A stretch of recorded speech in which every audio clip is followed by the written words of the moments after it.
Bismillahirrahmanirrahim. Assalamualaikum warahmatullahi wabarakatuh. Alhamdulillah, assalatu wassalamu ala rasulillah wa ala alihi wa sahbihi wa atbahi wa man wala. Ashhadu an la ilaha illallah wahdahu la syarikalah wa ashhadu anna muhammadan abduhu wa rasuluhu la nabiyya ba'da. Raditu billahi rabba wa bil islami dinna wa bil muhammadin sallallahu alaihi wasallam nabiyya wa rasulah. Allahumma sholli ala sayyidina Muhammad wa ala sayyidina Muhammad kama shallaita ala sayyidina Ibrahim wa ala sayyidina Ibrahim wa barik ala sayyidina Muhammad wa ala sayyidina Muhammad kama barakta ala sayyidina Ibrahim wa ala sayyidina Ibrahim fil alamin innaka Hamidun Majid. Rabbi shrah li sadri wa yassir li amri wa hlul 'uqdatam min lisani yafqahu qawli amma ba'd. A'udzu billahi minasyaitonir rajim. Bismillahirrahmanirrahim. Alam tara kaifa fa'ala rabbuka bi ashabil fil alam yaj'al kaidahum fit tadlil wa arsala 'alaihim tayran ababil tarmihim bi hijaratin min sijil faj'alahum ka'asfin ma'kul. Sadaqallahul adzim wa sadaq Rasulullah Muhammad sallallahu alaihi wasallam. Dengan segala rasa syukur kepada Allah Subhanahu wa taala dan segala puji, hormat serta sembah, sujud hanya layak diberikan kepada Allah, satu-satunya Tuhan yang layak disembah dan satu-satunya yang diimani sebagai pencipta langit dan bumi beserta segala isinya, termasuk kita manusia di dalamnya. Dan kiranya salawat dan salam tercurah bagi junjungan kita satu-satunya contoh yang sempurna, Sayyidina wa Maulana Habibullah wa Nabiullah Rasulullah Muhammad sallallahu alaihi wasallam. Para tuan guruku, para puan guruku, para ustadku, para mu'alimku, para mudarris, para syekh, para asatid, para pendukung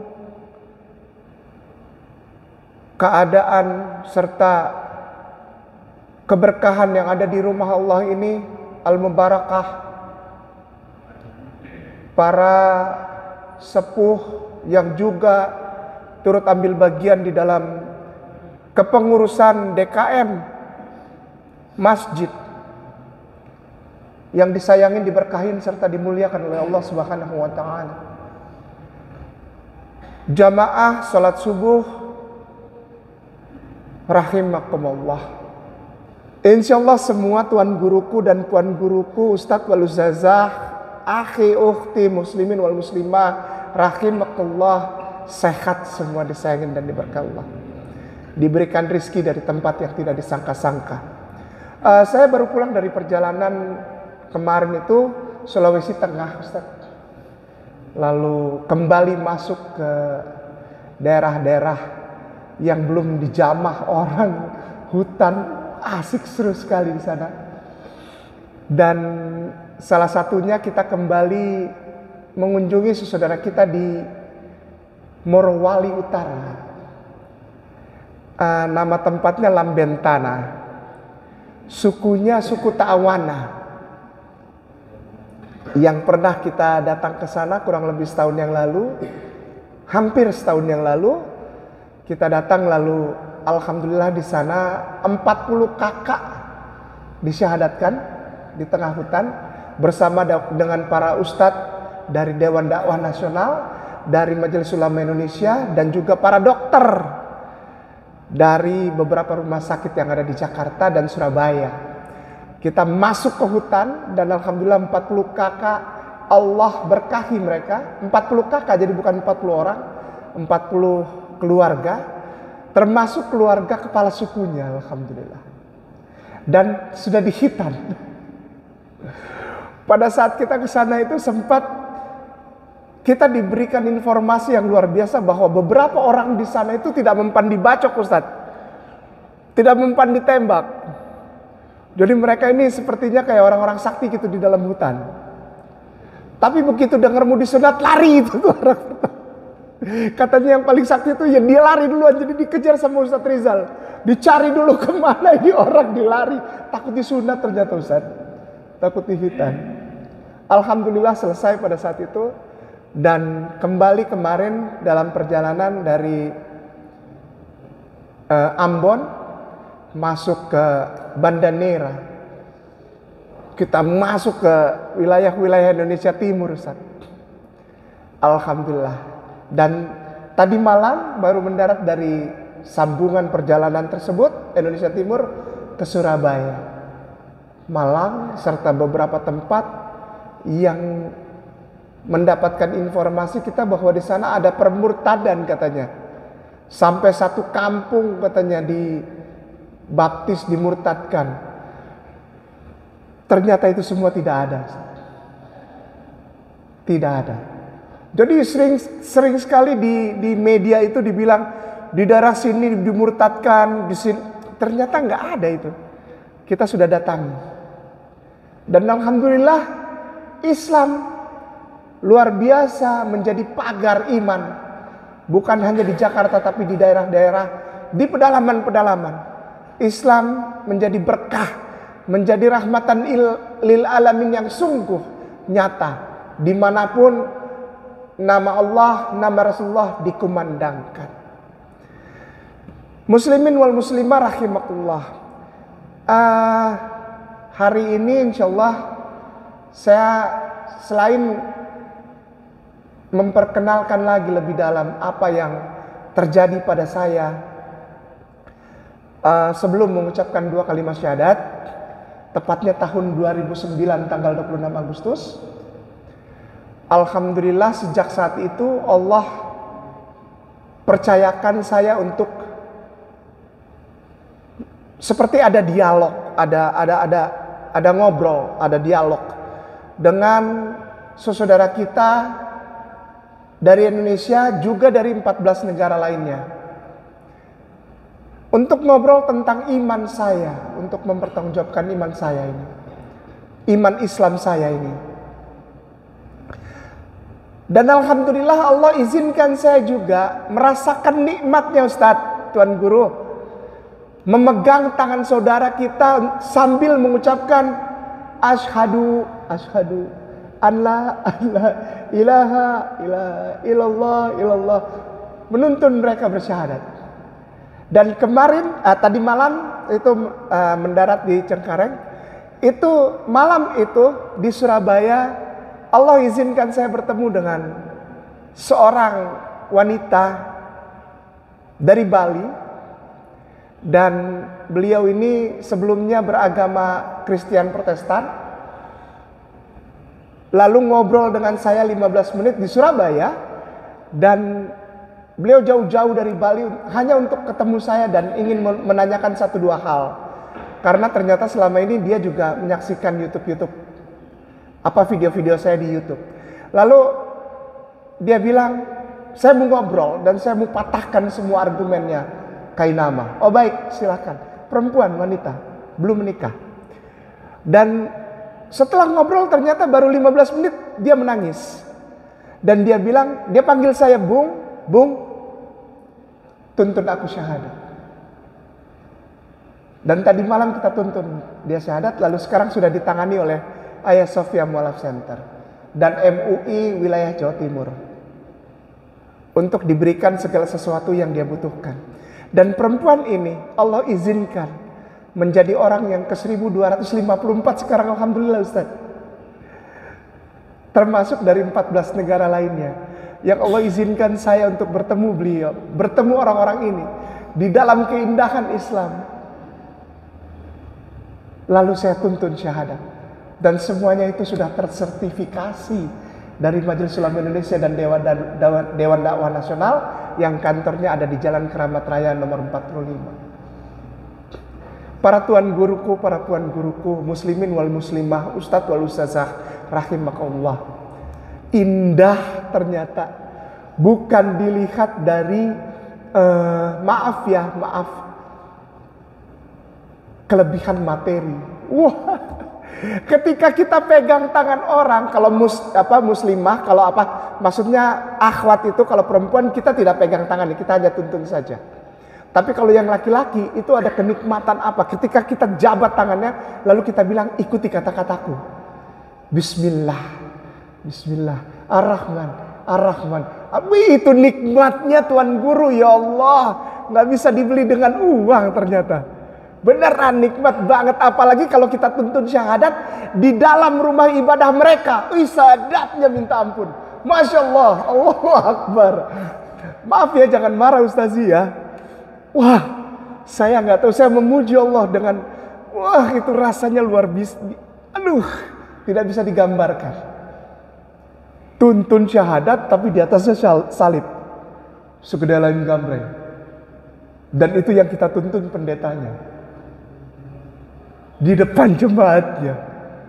Setelah ibadah hari Minggu jam 9. Itu baru asik Ustaz. Itu hadiah dari Allah kepada Kainama Ambon ini yang sedap sekali ya. Tidak bisa mengucapkan kata-kata lain. Hanya mengucapkan Alhamdulillah, Alhamdulillah wa syukurillah ya Allah. Ya Zal Jalali wal Ikram. Wih, nikmatnya habis pulang itu digebugin. Wah, itu asik. Habis kita tuntut syahadat dalam situ. Keluar kita digebugin orang. Oh, sedap itu. Mantap Ustaz. Itu berasa saya Islamnya diberkahi, di Islamnya tuh terasa banget. Mantap. Jadi saya nggak pernah malu lagi, nggak pernah khawatir di dalam Islam. Belakangan ini saya sedang diminta untuk berkeliling di Republik Indonesia ini. Alhamdulillah wa syukurillah. Untuk apa? Untuk ditanya Ustadz wal Ustazah, apa pandanganmu tentang kejadian sekarang ini yang berimbas atau mempengaruhi isi seluruh dunia? Sekali lagi dengan segala rasa hormat, dengan rasa kerendahan hati saya sampaikan. Adakah koneksitas atau sambungan kisah hidupnya Kainama ini? Bukan Kainama Ustaz, mohon maaf tadi disebutnya Kaimana, saya minta maaf. Kainama. Kalau Kaimana itu artinya pasir Ustaz. Saya agak sedih juga kalau dibilang Kaimana. Karena kalau di Betawi ini bunga pasir itu bahaya, bunga pasir. Bahaya itu.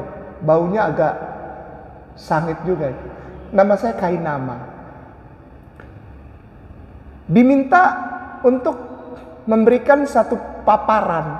Ada nggak koneksitas? Ada atau tidak koneksitas? Atau sambungan atau mata rantai pengalaman Kainama menjadi seorang mu'alaf dengan keadaan kita saat ini? Saya bilang ada. Bisa engkau kasih paparannya Kainama? Insya Allah bisa Tuan Guru. Apa itu yang sedang terjadi? Yang pengaruhnya sekarang ke seluruh dunia termasuk Indonesia. Kejadian di Palestina. Banyak orang yang tanya, pengaruhnya ada nggak sama kamu? Ada. Kamu merasakan nggak waktu di sana? Merasakan. Apa yang kamu ketahui? Insya Allah ada 1-2 poin. Insya Allah hari ini saya sampaikan. Ya Tuan Guru, sebagai gambaran kesaksian saya menjadi mu'alaf, bahwa ketika saya mengucapkan 2 kalimat syahadat, bukan karena disebabkan apakah hal-hal yang sifatnya pengaruh dari luar, tapi alhamdulillah wa syukurillah, saya menemukan kebenaran itu justru di tanah itu, di tanah yang diberkahi Allah, di tanah di mana kita bisa menyaksikan keberkahan Allah melalui baitnya yang kudus, yang waktu itu dulu sebelum saya bersyahadat, saya masih menyebutnya sebagai Bait HaQodes. Bait HaQodes kifat hasillah. Wih, apalagi tuh dia orang ngomong itu, si Ambon itu, debt collector itu. Ya Ambon ini, debt collector ini mengenal pertama kali Islam dan kebenarannya justru di tanah orang Yahudi yang diklaim sebagai milik Israel. Namanya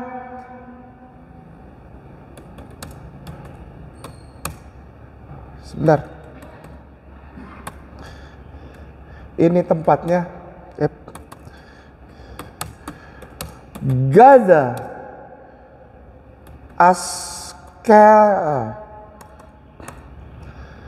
Askelon, Asdod, Ekron.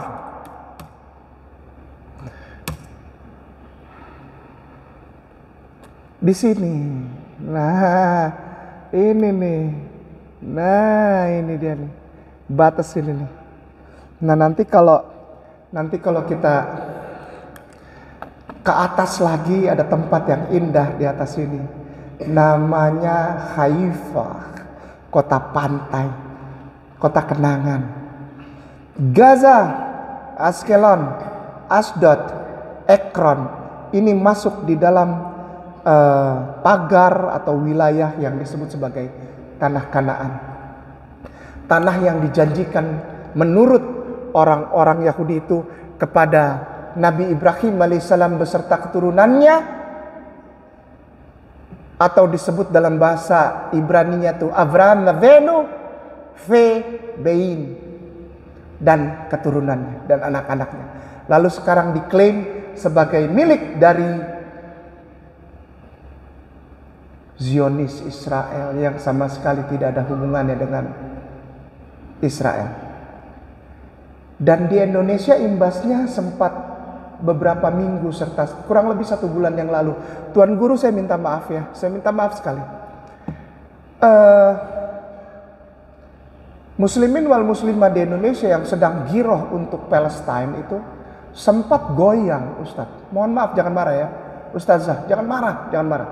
Sempat goyang dengan 1 statement atau 2 statement atau beberapa statement atau pernyataan dari orang-orang yang dianggap punya gelar tinggi di dalam Islam, tapi bilangnya gini, udah nggak usah terlalu semangat bantuin Palestina lah, nggak usah terlalu semangat di Indonesia, kita urus saja, itu urusan mereka. Ada yang bilang gitu, ada di TV, ada. Udahlah, itu urusan mereka. Sampai kiamat juga sudah dikatakan itu nggak akan selesai itu. Si Kainama itu so tahu aja kalau ditanya soal itu. Nggak usah terlalu semangat bantuin Palestina, ngirim bantuan uang. Uangnya nggak nyampe. Ada yang bilang gitu, ada. Wallahi Ustadz, saya mohon maaf ya, jangan marah ya. Nangis Kainama ini, nangis Ustadz. Wallahi nangis saya ketika ada orang yang ngomong gitu, dan orang itu orang besar di dalam keislaman. Saya minta maaf sekali, minta maaf. Dia bilang Hamas itu teroris.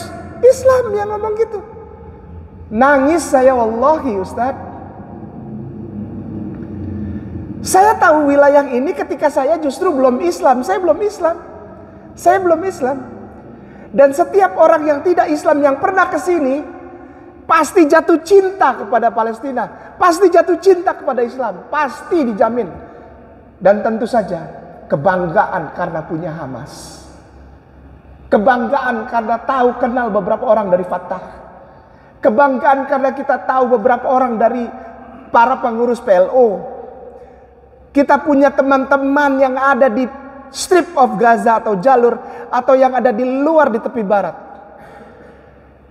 Kebanggaan yang luar biasa. Sementara di Indonesia 1 bulan yang lalu kalau nggak salah, ada beberapa orang yang punya gelar Islam tinggi di Republik ini bilang jangan terlalu semangat bantuin Palestina. Nangis saya sebagai Ambon Kainama yang mu'alaf karena daerah ini, Ustadz.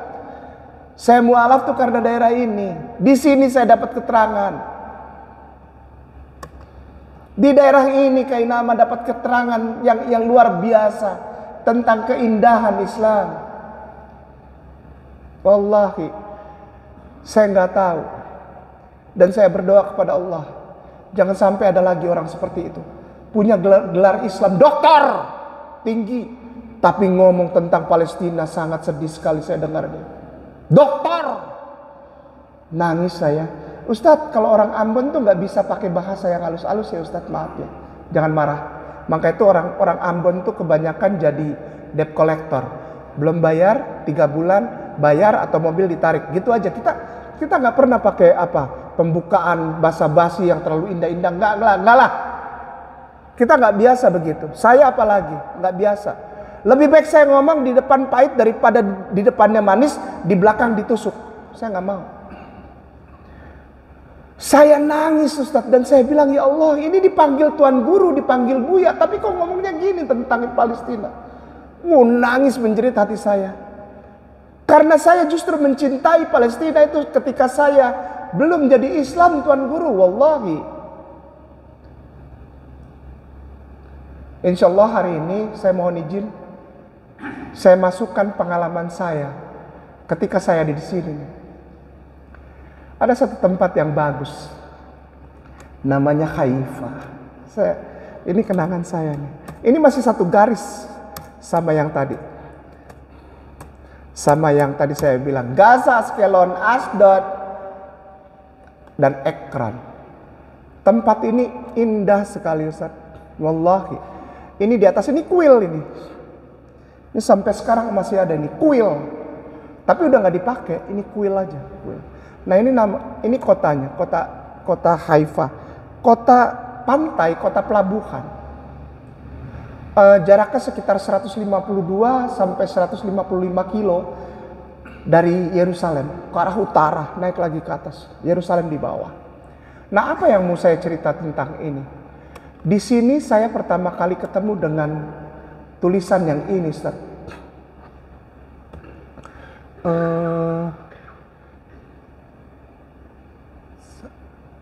Sebentar.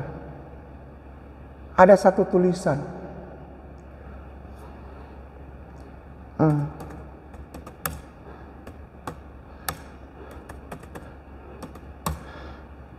Ini nah begini Ustaz. Waktu itu saya masih baru belajar. Ini ada hubungannya dengan tema hari ini nggak? Apa itu yang diceritain mantan pendeta jadi Islam? Oh iya, insya Allah. Ustadz wal ustazah muslimin wal muslimah rahimakumullah, jamaah sholat subuh di Masjid Al-Mubarakah yang disayangi dan diberkahi Allah. Saya belajar baca ini Ustaz. Ustaz pernah lihat ini? Huruf kayak gini kan? Pernah lah. Bacanya sama dari kanan ke kiri Ustaz. Bacanya sama dari kanan ke kiri. Susunan hurufnya pun hampir sama. Ada alef itu alif. Jadi cara belajarnya juga hampir sama seperti anak-anak kecil belajar hijaiyah. Alef, bet, gimel, dalet, hei, vav, zain, cat, itu dinyanyikan gitu huruf-huruf itu Ustaz. Sama seperti, ya identik ya. Saya tidak mempersamakan agama Yahudi dengan Islam. Banyak yang marah sih soalnya kalau saya ngomong gitu, aneh. Ya. Banyak yang marah kayak nama itu sinkritisme, menggabung-gabungkan antara agama Yahudi dengan Islam. Oh enggak, ini cerita pribadi, cerita pengalaman pribadi, bukan mau menyamakan gitu. Mereka tauhid, mereka akidahnya tauhid, monotheism, dan Tuhannya namanya Allah. Gitu. Dan dari sini saya diperkenalkan dengan Islam. Justru bukan dari orang Islam, Ustaz. Wallahi. Buat saya dulu orang Islam itu kejam. Kenapa? Karena ketika saya sudah mu'alaf pun gini, saya dibuang Ustaz. Ketika saya mu'alaf, pelan-pelan ya Ustaz. Ketika saya mengucapkan syahadat, saya dibuang sama keluarga, ya kan? Udah pastilah. Saya dibuang sama keluarga. Lalu tidak diakui di komunitas saya dulu. Komunitas Kristen kan saya dibuang, ya kan? Ya kan? Saya mu'alaf dibuang lah. Udah tidak diakui, dimaki-maki, pokoknya segala macam lah. Saya udah Islam, saya udah syahadat. Tapi untuk bergabung dengan komunitas Islam, saya selalu disebut mu'alaf sampai hari ini. Wallahi.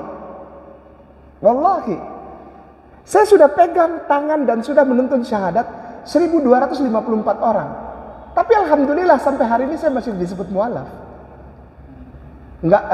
Ustadz Moko Ginta almarhum itu sampai saya Ustadz Dondi dan Kohani itu gendong jenazahnya turun ke liang lahat. Itu di atas orang masih ngomong, kita hari ini menguburkan seorang mu'alaf, nggak pernah jadi muslim. Maka itu saya bebas aja kalau ngomong, biarin aja, gue bukan muslim ini, gue nggak dianggap di kalangan Islam, gue nggak dianggap, biarin aja. Maka itu pas lebih enak saya bicara. Karena saya orang-orang seperti saya ini nggak pernah dianggap di keislaman, wallahi. Apaan dia cuma mu'alaf? Ana dari lahir, ana sekolah di Kairo, sadap. Tapi underestimate, mendegradasi Palestina. Mendingan mu'alaf Ambon ini, asoy aja, asik-asik aja, ya kan? Nah, ada yang ingin saya tunjukkan dari pengalaman saya belajar di sana tentang pemahaman Palestina itu apa? Palestina itu adalah tanah yang diperuntukkan untuk siapa? Mari kita mulai. Bismillah. Ustadz, mohon maaf ya. Ada sesuatu yang ingin saya tunjukkan sebagai pembukaan. Oh, ini baru pembukaan? Iya, baru pembukaan, Ustadz.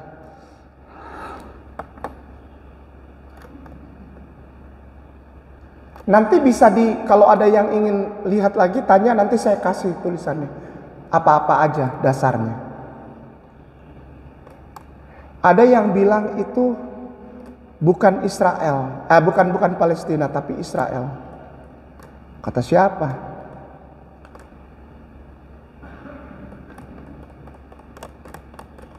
Mana dia?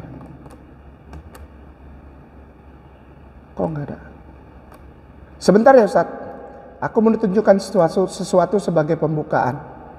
Kainama mohon izin banget, karena Kainama nggak suka ngomong aja tanpa data yang dibuka. Ada satu hal yang ingin Kainama tunjukkan. Nah, di sini ada huruf-huruf Ibrani tapi tanpa harokat. Ini kalau kita lihat ini harokat ini disebut nikut Ustaz. Ini titik-titik ini dan tanda garis-garis ini. Ini harokat juga, ini cara baca. Jadi contoh ule aber yulad. Oh, ini tentang kelahiran. Yulad apa? Ini yulad, kelahiran. Sini banim. Ya, ini tentang ini. Nah, ini saya akan tunjukkan sesuatu Ustaz kepada Ustaz dan Ustazah tuan guruku, muslimin wal muslimah rahimakumullah yang disayangin Allah, jamaah salat subuh di Masjid Al-Mubarakah. Terguncang ketika baca ada ini di dalam kitab Torah, kitab yang dikenal oleh umat Islam sebagai Taurat. Ada tulisan-tulisan ini banyak sekali Ustadz wal Ustazah, banyak banget. Tulisan-tulisan seperti ini tuh orang Sunda bilang pabalatak di dalam kitab Torah itu banyak banget gitu, dan kalau dihitung mungkin lebih dari 82 atau 84. Saya besarkan ya Ustaz. Mohon maaf, jangan marah.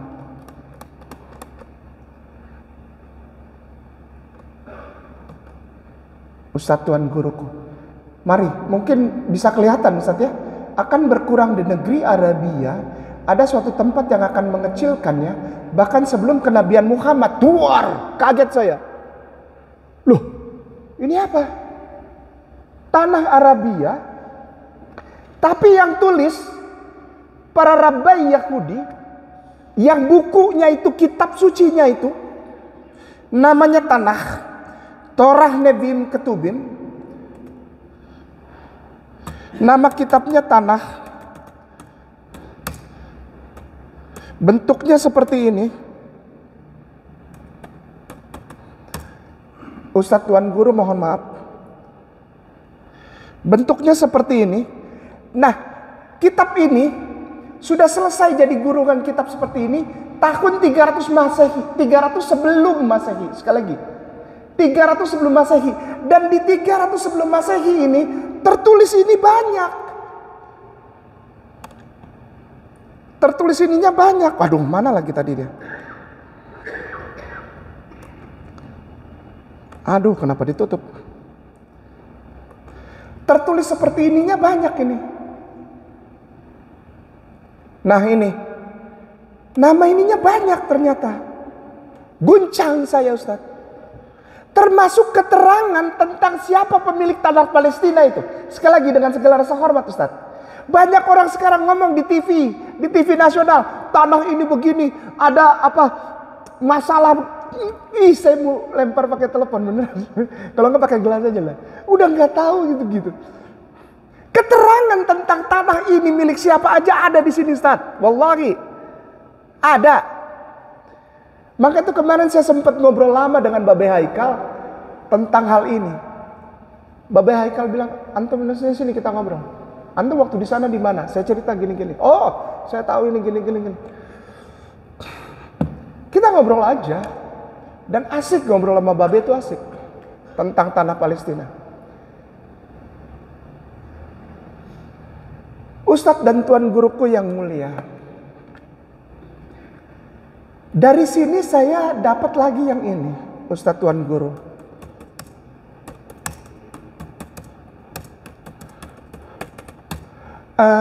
Begitu banyak hal yang mulai menuntun saya kepada kepemilikan tanah Palestina yang banyak orang di Indonesia ngomong sok tahu, tidak mendengarkan kita punya akhi Abang Onim kah atau akhi Husen kah yang memang benar-benar 12 tahun di sana, tapi lebih banyak mendengarkan orang-orang yang justru tidak mengerti apa-apa tentang tanah ini. Pertama saya kasih lihat lagi ya Ustadz ya, Tuan Guru yang mulia, bahwa negeri Arabia dan kenabian Muhammad Rasulullah Sallallahu Alaihi Wasallam ini, yang mulia ini, sudah diterangkan, sudah selesai. Maaf ya Ustadz, penulisannya itu butuh waktu 800 tahun. Jadi kurang lebih 1100 sebelum Masehi mulai awal penulisan yang ini nih, yang ini mulai awal huruf pertamanya ditulis itu kurang lebih tahun 1100 sebelum Masehi Ustadz, Tuan Guru. Mohon maaf jangan marah. Lalu selesai, udah jadi begini, komplit istilahnya. Udah komplit ini 300 sebelum Masehi. Dan 300 sebelum Masehi itu nama ini kan belum ada. Benar nggak? Nama yang mulia ini baru ada, lahir tahun 571 Masehi. Dan menerima pewahyuan ketika beliau yang mulia ini berusia 40 tahun, yaitu tahun 611 Masehi di Gua Hira. Benar nggak? Berarti kurang lebih 900 tahun sebelum nama ini yang mulia ini ada, lahir, sudah ditulis di sini. Kan goyang saya Ustadz. Bang, goyang lah. Iman saya goyang. Oh sudah suruk ya? Sudah suruk ya?